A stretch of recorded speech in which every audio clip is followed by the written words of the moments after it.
Now see here limitations of Ohm's law. This is also called actually here non-ohmic conductors.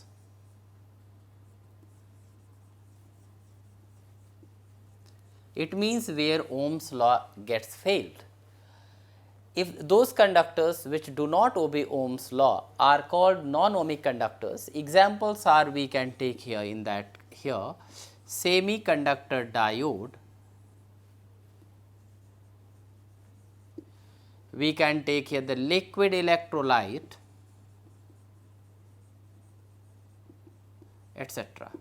In these cases Ohm's law is not obeyed.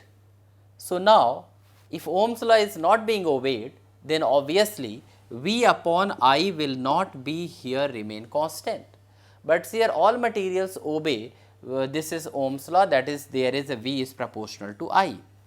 But what happened in case of the ohmic conductor where Ohm's law is obeyed, there V upon I is remains constant, and that means the value of R remains constant. But if V upon I graph is not non-linear and the Ohm's law is not being obeyed, then the value of R will not be same.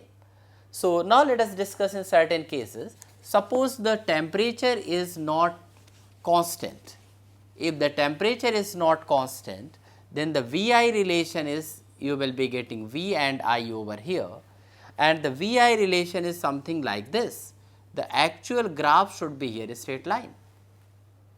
So, if temperature remains constant, then VI graph is linear one, it is dotted line, and if the temperature does not remain constant, then the VI graph is like this, resistance increases with the temperature. So, in this case Ohm's law is not being obeyed. Second one also we can take for the semiconductor diode, we can take here I and here we can take V. So, the graph is obtained something like that. So, here if you reverse the sign of the potential difference, then you will not find the for the same voltage same current. So, if you are taking the voltage is same, the current is different in this case if the V is positive sign, and for the same voltage in the for the negative side you will be getting different current. So, again we can say here this semiconductor diode is not obeying Ohm's law.